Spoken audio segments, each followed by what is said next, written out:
네, 다음은 오늘장 주요 뉴스 한번 정리해 보겠습니다. WHO 쪽에서 러시아가 우크라이나 내 보건 의료시설에 저지른 전쟁 범죄 증거를 국제기구에 전달키로 했다고 밝혔습니다. 언론 브리핑을 통해서 우크라이나 보건 의료시설에 대해서 200건의 공격을 지금 기록을 했다면서 보건 의료시설을 겨냥한 의도적인 공격은 확실한 범죄라고 강조를 했습니다. 이어서 국제형사재판소가 그런 공격 배후에 있는 범죄 의도를 평가하기 위해서 필요한 조치를 취할 것이라고 덧붙이고 있는데요. 로이터 통신은 WHO 회원국들이 러시아 모스크바 쪽에 있는 WHO 지역사무소를 폐쇄하는 내용을 담고 있는 제재 결의안을 10일에 검토할 것이라고 보도했습니다. 이번 제재안은 유럽 외교관들이 WHO 유럽 사무소에 제출했고요. 터키나 프랑스, 독일 같은 최소 38개국이 현재 서명한 것으로 전해지고 있습니다. 네, 4월 세계 식량 가격 지수가 역대 최고치를 기록했던 3월보다는 소폭 꺾였습니다. 4월에는 약간 잠잠해지는 모습을 나타내고 있는데요. 4월 세계 식량 가격 지수는 전월 대비해서 0.8% 하락한 158.5를 기록했습니다. 곡물 가격 지수는 전월보다 0.4%가 하락하면서 160.9로 집계가 됐고요. 밀은 우크라이나의 수출 항구 봉쇄가 계속되면서 가격 상승세가 유지가 된 품목이었습니다.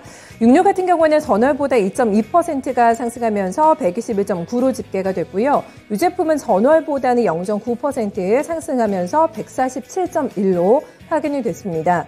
세계 곡물 생산량이 279억 이번에 9,300만 톤을 나타내게 되면서 2020년에서 2021년도 대비 0.8% 증가할 것으로 현재 전망하고 있습니다.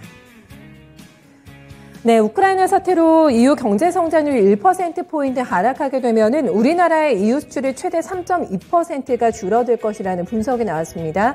어제 한국은행은 우리나라의 EU 수출은 해당 지역의 내수 경기와 성장률 등의 직접적인 영향을 받는다면서 이 같은 분석 보고서를 내놨습니다. 한국의 EU 수출에서 최종재 비중은 높습니다. 약 40%로 높은 편이기 때문에 EU의 수요 둔화에 바로 반응하는 구조라면서 글로벌 GDP에서 17% 비중을 차지하는 거대 시장이기 때문에 만약에 EU가 부진한 성장세를 보이게 된다면 수출에 직접적으로 영향을 미친다고 설명했습니다. 이어서 EU에서 조달하는 반도체 제조 장비나 선박 같은 그런 핵심 부품의 생산 가능성을 살펴보고요. 재고 확보 등을 정책적으로 지원해야 된다고 강조했습니다.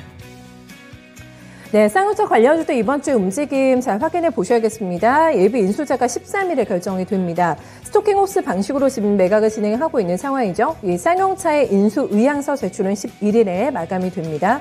예비 인수자는 20일에 관련 계약을 체결을 하게 되고요. 본 입찰을 거쳐서 최종적인 우선 협상 대상자는 6월 초에 이제 확정이 됩니다.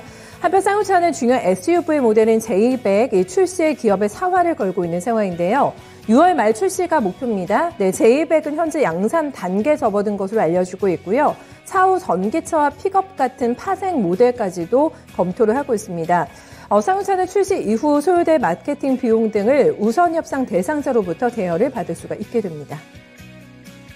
네, 이번 주에 아마 청약 받으시는 분들 좀 바쁘게 움직이셔야 될 것 같은데 원스토어를 비롯해서 무려 4곳이 일반 청약을 진행을 합니다. 가온칩스는 11일부터 12일까지 청약을 진행하게 되는데요. 삼성전자 출신 엔지니어들이 창립한 지금 가온칩스 같은 경우에는 팹리스가 만든 설계도면을 각 파운드리 공정에 알맞게 최적화하는 서비스를 제공하고 있는 업체입니다. 지금 기관 투자자 대상으로 수요 예측했는데 경쟁률이 높았습니다. 1847대 1 기록이 됐고요. 공모가는 14,000원으로 결정이 됐습니다. 조단위 대여급 공모주로 좀 주목을 받고 있는 기업은 원스토어입니다. 네, 일반 청약은 12일부터 13일로 예정이 되어 있고요. 주당 공모가는 34,300원에서 41,700원의 밴드 형성되어 있습니다. 골판지 원재 생산 1위 업체인 테린페이퍼도 같은 날 청약을 진행하게 되는데요. 공모의 착관은 19,000원에서 22,000원으로 예상이 되고 있고요. 예상되는 시총은 최대 7,100억 원까지 나올 것으로 보고 있습니다. 마스턴 프리미어츠도 같은 날 일반 투자자 대상으로 해서 청약을 진행을 합니다. 네, 이번 주에 실적 발표 일정이 꽤 많습니다. 가장 관심이 많은 기업이 한전입니다. 얼마나 또 적자폭이 늘어났을까 시장에서는 주목하고 있는데요. 창사 이래 최대 분기 적자를 낼 것이라는 우려가 나오고 있습니다. 1분기 영업이익 컨센서스는 마이너스입니다. 적자 5조 7,289억 원 추산이 되고 있고요. 말씀드린 대로 이는 분기 사상 최대 규모의 적자입니다. 전쟁이 장기화가 되면서 유가가 많이 오르긴 했습니다만은 전기요금 정상화가 지연됐기 때문에 거기에 따른 부담을 고스란히 또 안을 것으로 보고 있고요. 한편 새 정부 같은 경우에도 올해 한전의 적자 규모가 사상 최대를 기록할 것으로 전망하면서 지원책을 강구하겠다고 밝혔습니다.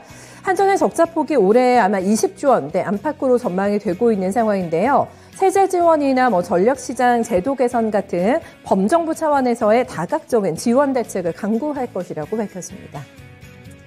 네, 이번 주에는 공식적으로 새 정부가 출범을 하게 됩니다. 그리고 이제 NC소프트 비롯해서 펄어비스, 위메이드까지 개인주가 실적을 다수 내놓게 되고요. SK텔레콤 같은 기업들도 실적을 공개하게 됩니다. 바쁜 스케줄로 한 주 돌아가지 않을까 싶은데요. 어떻게 전략 포인트를 캐치할 수 있을지 오늘장 모닝에서 함께 확인해 보시죠.